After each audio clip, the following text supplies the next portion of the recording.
Richard McQue conducted an exclusive interview with JP Miller. When the news about his wife, Mica Francis, unaliving herself Go Shay Zone came about, JP was actually pretty quiet. Now, well, make sure you follow all the creators in the description too. Everybody's tagged down there. This is Shay Zone down in the description, y'all. Give him a follow. They're all tagged down there. That's all changed as he seems to be going on a media tour. But it seems like the more he talks, the more he ends up contradicting himself. Hey, what's going on, guys? My name is Shane. For those who are new, welcome back if you're returning. An interview with the only living person who can help solve a mystery that, honestly, my friends, should not be a mystery at all. Mica Miller died by suicide. That happened back in April. And if you had told me in March that we and all the other networks and the internet would be covering her death like a high-profile murder, I wouldn't have believed it. I still keep finding myself going back into Chris Skinner's situation and how a quadriplegic was found drowned over Labor Day weekend while his wife so happens to be out of town. And you're gonna tell me that happened only 2 weeks after Chris told JP to stay away from his wife and children, as well as potential grooming allegations from Mica. I've been deep diving into this case, and I found that Mica may have joined this church, or at least the social media, as early as the age of 10. Did you know that JP wasn't her first husband? Whoa, 10? Jeez. Jackie, can a pastor lose their title? I don't know how to word that. I'm sure they could lose their congregation. They might still have their little title, but the people can just choose to be like, huh, I ain't following this dude anymore. Or, I mean, I guess sometimes we've seen it where these people do crazy things and then they go become these pastors or cult leaders and things like that, because they're crazy as hell. But I don't know. I think they're more worried about losing the congregation, which means the money, their tithes. That's what I think they're scared of. They don't want to lose that. They don't want to lose that almighty dollar. Husband, I didn't until about 24 hours ago. Who would this mystery husband be? We're going to get into that a little bit later. But what would you say if I happen to tell you that he was also JP's best friend? Yeah, this story keeps getting messier and messier as we find out some more. So today, we're going to get into the interview and see what JP has to say. A life centered on an erratic, controlling, and seemingly vindictive husband who's the pastor of a South Carolina church and whom she was in the process of divorcing. You and I have been talking since this happened, basically, communicating over text. Why now? Why the decision to speak now after all this time has passed? Where's your head at? Well, I think part of it is I finally got the approval of my attorneys to do so. They, the ones working on the defamation cases, they said it's easier to win a defamation case the more the people talk. And so they've been collecting a lot of evidence over the past while. I feel a part of me would be grateful that people are looking for answers now. If I was guilty, that's a different story. But keep in mind, JP seems very, very, very focused on his reputation. We saw that in the sermon that he's preached. We're seeing it already only 30 seconds into this interview. I think JP's reputation means more to him than Mica's life, unfortunately, ever did. And also, I think that now that some of the emotion has died down in the world and with people that are led by their feelings, I think now they deserve to hear some logic and some truth. What do you mean that things have died down? I haven't stopped. And we're only getting louder and louder because every time you open your mouth, there's a contradiction. Okay. And make their own assessment. Do you miss her? Yes, sir.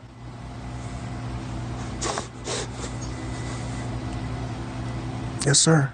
Did you feel... That's the first glimmer of sadness that I've seen come from him, and it only happened after the interviewer directly asked him if he misses her. I don't buy it. Did you see this coming? Yes, but it doesn't change at all the power of the pain of reality. I saw it coming for years. I told them for years this would happen over and I said if she gets off her medicine, suicide is the next thing. She tried it in the past, but with me, she always remained okay with me. She was on her meds with me. She was healthy and happy.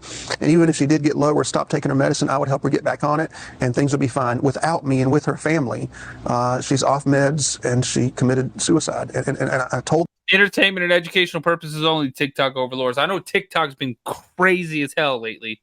I can't post anything on TikTok. So come over to YouTube, y'all. The Mystery Project on YouTube. That's where you'll find everything. And if anything happens to the old TikTok page, you know where to find me, y'all. The Mystery Project. Bam. come on over. And if you're watching on YouTube right now, hit the like button. 24 likes to 200. When this would happen over and over again, I tried my best to stop her from getting a gun. I went to judges. I have copies of all the police. I talked to her counselor, the pastor she was going to, her family, her friends. I told them all, don't let her get a gun. Do whatever it takes, prevent her from getting a gun.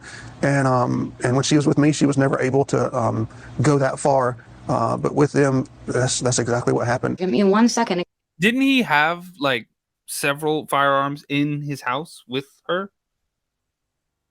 Like 6 is a number that seems like I heard. Get some receipts. So if you were such a doting and caring husband, you're claiming that you were the only one who tried to get Mica help.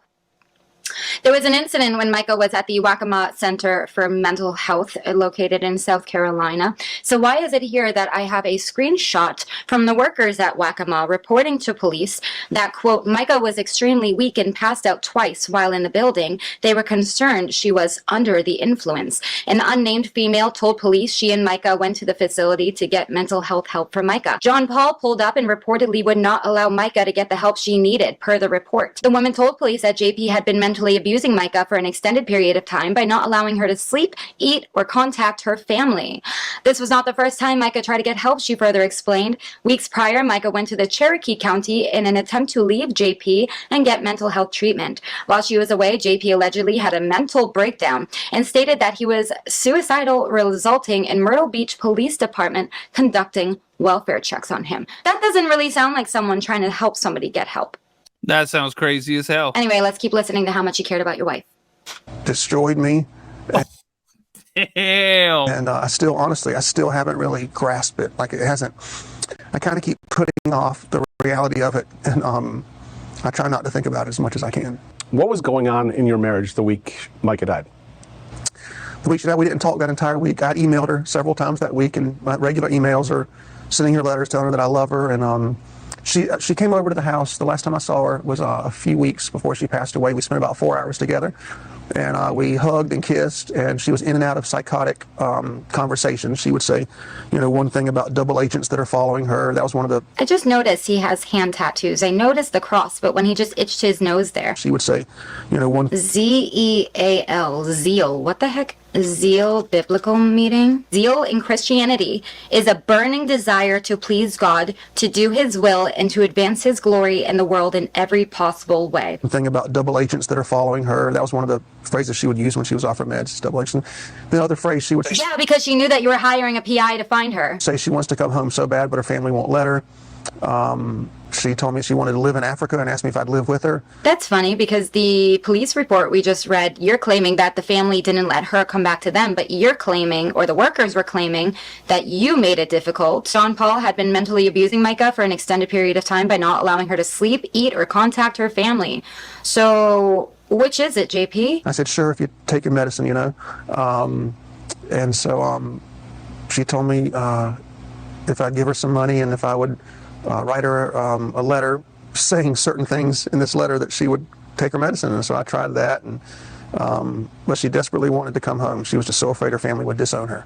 And so the week before she passed away, I probably emailed her maybe 7 or 8 times that week just saying, I love you. You need your lithium. Don't forget who you are when you're on medicine versus who you are when you're off. Wouldn't him claiming to send emails be easily disproven or not? Wouldn't they be able to get a warrant to search his records and maybe see what was said? I'm curious if those emails will ever come to light. She had lost 40 pounds in a month, and nobody that was in her life thought to take care of her. Nobody. She was living with a former registered nurse. Her family, quote unquote, were taking care of her. She lost 40 pounds in 1 month, and no one thought she needed help. She was talking about living in Africa. No one thought she needed help. She's making videos on Facebook, and if you see the videos, you know it's not her because she has a different cadence, a different tone, a different amount of words per minute when she's healthy and on medicine than when she's off. And the way she was even looking into space when she's taking those videos, you knew she was delusional. And if somebody loved her enough to take her to a professional and say, okay, this woman says she's being abused, or this woman says, this, or she's lost 40 pounds in a month. If someone thought I need to take her to a professional, that professional would have known that she needed medicine And the reason I know that's true is because I took her a few weeks before she passed away. I took her to probate court, and in 3 minutes time, she went in, she walked back out. When I went in, they said, your wife is mentally ill and she needs medicine desperately. And I said, okay, let's do it. Let's get her the medicine. Let's get her help. And they said she's not a danger to anybody in society, so we can't force her to do it. But if one of her family members or friends had taken note of the way she was acting and seen what was happening to her physically and taken her to just one professional, they could have saved her life. Where were you when Mica died? It was on a Saturday. I was in Charleston with about 100 people from my kids' school. They did look into his alibi and see that he was at the school. I believe he did have enough time to come back, but here's the thing. I still, to this day, don't believe JP ever pulled a trigger. With that being said, years and years and years and years and years and years will mess with your psyche. Again, there's reports of her trying to go to a mental health facility, and here JP is showing up. On November 28th, 2022, HCPD, which I looked up as the Horry County Police Department, responded to a call of a female locked in the bathroom of the Waccamaw Mental Health Facility in Myrtle Beach. Officers arrived on scene to find Mica Miller Micah Francis, sitting in the passenger seat of a Ram truck in the parking lot with JP Miller, who was trying to take her from the scene, according to the report. JP was interrupting Mica and would not allow her to speak to officers, the report alleged. The names are redacted from the reports. However, our FOIA request was for records pertaining to JP Miller, and he is the only male referenced in the report. The report makes it clear that the female seeking mental health treatment was his wife, Mica Francis. Oh, a Ram truck? That's funny, because I just so happen to also do a video not long ago covering the 911 phone call from Sierra Francis, who is Mica Francis's sister. Do you remember, JP, when you were allegedly threatening the poor girls because you got into this weird blowout fight with Mica? She left, she stayed with her sister, and you decided to call the girl, Mica, come down the street, Mica. But in doing so, you gave me a little piece of information. I had called earlier and filed a police report with my sister about her spouse. He said he's going to come over and that he was threatening that he had a weapon with him. Yes, ma'am. He said that he would be here at 12:55. Do you know what kind of car he would be in? He has a few, but probably is it a red Dodge truck? Oh. He has a red Dodge Ram. Oh. What was it? Oh, soccer. It was a soccer tournament. Okay, so I've gone through Mica's last day, pretty much almost down to the minute. Bring us through your last day? You said soccer. Were there any? Do you have any documentation that they were there? Oh, you're asking because okay, I got you. Yeah, of course. Yeah, I can't believe people. Oh my Lord. So yeah, I was with about. I hate the way he reacted to it. He keeps wanting to pretend like he doesn't know or hear everything that's going on. If you're so worried about your reputation, so much so that you're looking into defamation lawsuits, you know what's going on and you know what's being said about you. 100 people. We had dinner that night. We were all together at the soccer fields that day. Afterwards, after the soccer game, somebody was with me the entire time, who I can't name due to legal purposes, but I will say it's somebody that I love more than anything else on planet Earth. Man or woman? Young person. Possibly his children from first wife. I'm not really sure. I don't know if it matters entirely. Due to legal purposes, but somebody that I am responsible for and love very, very much. And that person was with me, and we went shopping in Charleston, and we got food in Charleston, and there's all the receipts from that throughout the time. I think we might have gotten gas too, and then made it back to Myrtle Beach. And I was just actually looking today at emails that I sent her that day. I sent her 4 emails that day, and I just noticed today that 2 of those she wasn't able to read because it was after it had happened. What do you think happened that day? So, according to what she's tried to do in the past, and according to her doctors who have taken care of her for years, and according to me who's seen it over and over again, I imagine that she was in an incredibly euphoric attitude. I saw her pictures on the Dick's Pawn Shop. Someone sent me screenshots of the Dick's Pawn Shop pictures where she's smiling. You're going to tell me that you haven't actually watched the surveillance footage that we've all watched so far? Someone sent you screenshots? I don't buy it. Which out of the 6 or 7 times that she tried to commit suicide in the past, only one of those times was she depressed. The other times, she was very euphoric. 6 or 7 times. And she would wake up and say, I think I'm supposed to die today. And I said, no, honey, you're not going to do that. She said, well, my mind tells me that I'm supposed to kill myself. I said, we're not going to listen to your mind. We're going to take you to a doctor and get you help. And I discovered, of course, that she had stopped taking her meds each time. But either way, she was in a euphoric attitude. And so you see the Dick's Pawn Shop video where she's wearing her. First, he says he saw screenshots, but now he's mentioning the video. I know he knows that there's a video, but the switch in words that he used I don't know if it means anything, but he might be contradicting himself. I think he watched. I believe he saw the videos. Her work clothes and with a smile on her face. So they sold her a weapon, and then I assume that she drove. She told one of her best friends. So far, the four people she spent the most time with every week, no one's interviewed or talked to those four people. And one of those people that I talked to told me that she told her 2 years ago, if I ever commit suicide, I'm going to go to this place in Lumberton, the state park or something like that. Which friend is that?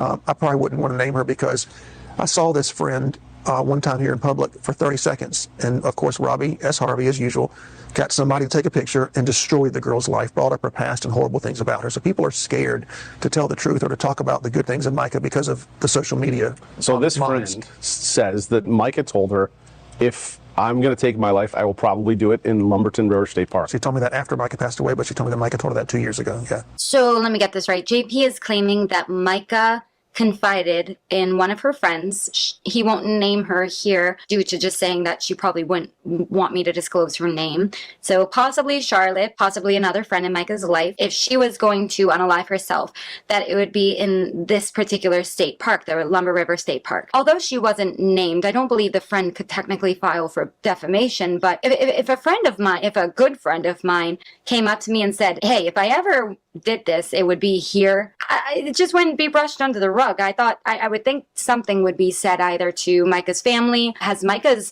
father or sister even mentioned the friend saying something? Because even if this friend, didn't like JP or didn't trust JP enough to go to him with this information that Mica has divulged, wouldn't you go to like her parents at the very least and say, hey, this is what Mica told me, is a little concerning. But the interviews I've seen with Mica's family so far, there was no like sentimental value to that particular location. Did she say why? Why that location? She said because Mica told her it was peaceful and outdoors. And Mica did love the outdoors, loved the outdoors. Vacations were outdoory vacations because that's what she loved. But he's about to ask, has she ever been there? We looked at the Google Maps of like all the locations, the gas station, the highway, the Lumber River, Solid Rock, her potential roads of travel, how Mica got from point A to point B. And she was surrounded by woods. If she wanted somewhere secluded and peaceful, there were plenty of options. She did not have to travel an hour out of her way into a different state to do so. No, not that I know of. Not ever that I know of. Do you guys have any connection to that area? Not at all. I never Have you even heard been of there? Nope. I've never even heard of the place. I never even heard of, what's the city? Robeson County. I've never even heard of there before. So did it strike you as, before you heard this, It might be just me, but I think him trying to recall what city or county it was in was just a way to almost reiterate his innocence in this case. so did it strike you as, before you heard this, did it strike you as odd when you heard that where she went and what they say allegedly happened? Did you question it at all? Well, I didn't think it was real. I thought her family had made it up and had somebody call me and say that. So that's one big thing. I didn't think it was real. When I found out it was real, you know how like you tell somebody something, you tell them, then when it happens, you don't want to say I told you so because it's a horrible thing. That's what I felt like. I felt like I told y'all, like I told her family this so many times you can't imagine. I told her friends this. I told everybody. I said, if y'all don't get her lithium, she's going to commit suicide. Her doctor told her this on paperwork where her doctor said this. And then when I get the call, I felt like the world's biggest failure because I spent the past 3 months when her family got her out of the hospital and didn't bring her home. And her dad talked her into buying him a car and all this stuff was happening. It was all crazy. I made a vow that I was going to do something every single day to try to get her back on her lithium and save her life. And so every day I did something. Sometimes I did 4, 5, 6, 7 things. Some days it's just one thing. But every day, whether it was an email, a text, visit someone, talk to a family member, talk to a friend, go somewhere, go to a judge, go to probate, I'm going to do something to save her life. And I spent every single day for those 3 months doing that. So getting that phone call made me feel like the world's greatest failure. I was against the whole world because everyone told me that it wasn't true and that I was making it up and that whatever they were saying. So it was me against the world for 3 months and I failed. What was the call and who was the call from? He didn't even answer the first part of that question. He just talks about, again, him basically reiterating over and over again, guys, I told you this would happen. I told you this would happen. Look at what happened. When her family got her out of the hospital and didn't bring her home, and her dad talked her into buying him a car and all this stuff was happening. It was all crazy. I made a vow that I was going to do something every single day to try to get her back on her lithium and save her life. And so every day I did something. Sometimes I did 4, 5, 6, 7 things. Some days it's just one thing. But every day, whether it was an email, a text, visit someone, talk to a family member, talk to a friend, go somewhere, go to a judge, go to probate, I'm going to do something to save her life. And I spent every single day for those 3 months doing that. So getting that phone call made me feel like the world's greatest failure. I was against the whole world because everyone told me that it wasn't true and that I was making it up and that whatever they were saying. So it was me against the world for 3 months, and I failed. I think it's very strange that he's holding a little soccer ball during this interview as well, and his alibi is that he was at a tournament while Mica did all of this. What was the call, and who was the call from, and what did they say? Man, it was a man. I got a call, and it was I think it was a detective. I think, and I remember him being very calm and very nonchalant. And so that's when I thought, well, this is not real. And so I started screaming. I had a family member that was there with me. I started screaming for them to use their phone to call the hospital where the guy said she was at.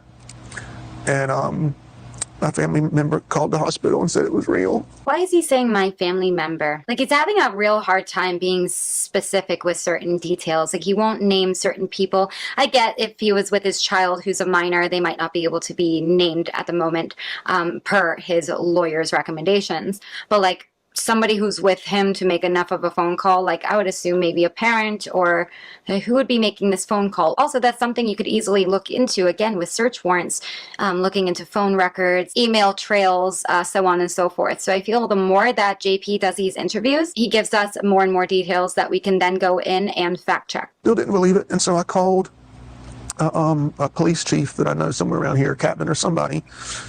And I said, there's a detective named such and such on the phone telling me these things. Like, is this real? Is this a real person or not?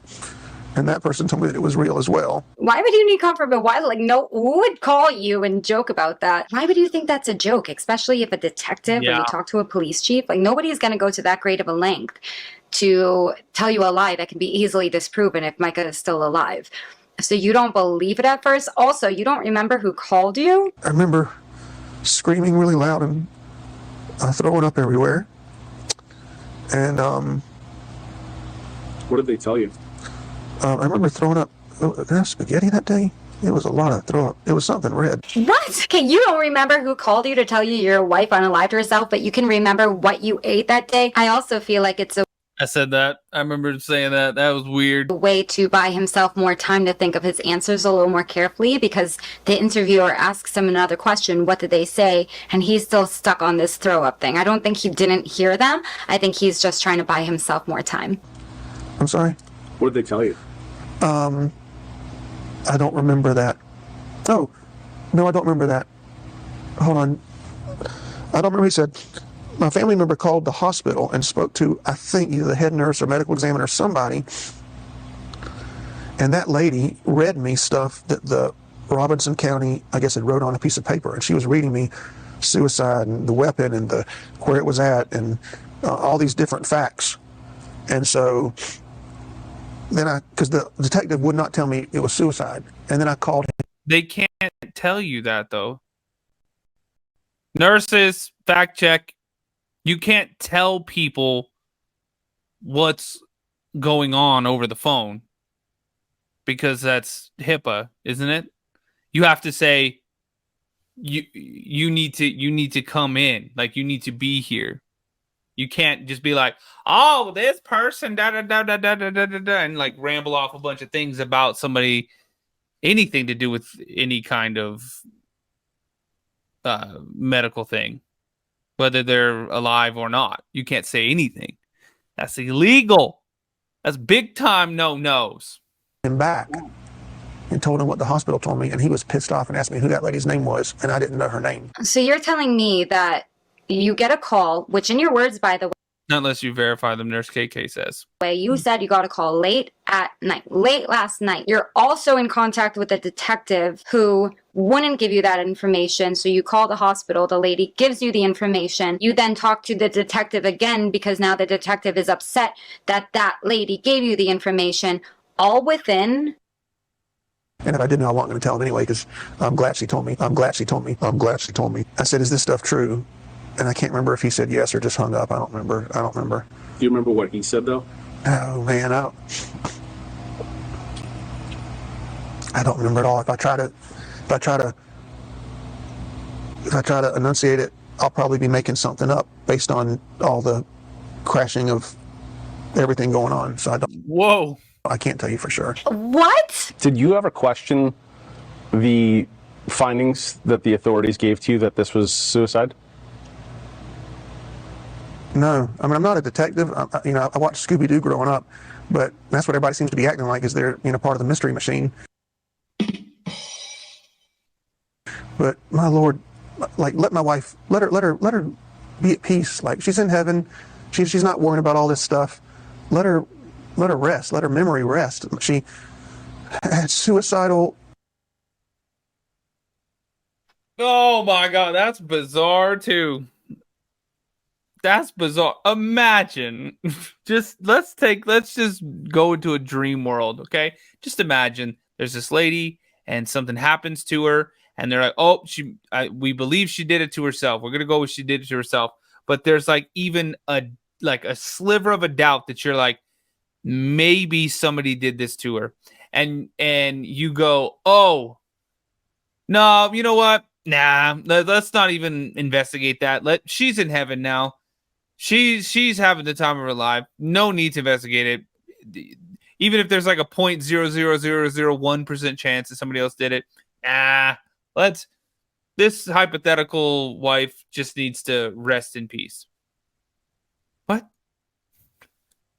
If you even have the slightest gut feeling that something could have happened, wouldn't you be all over that?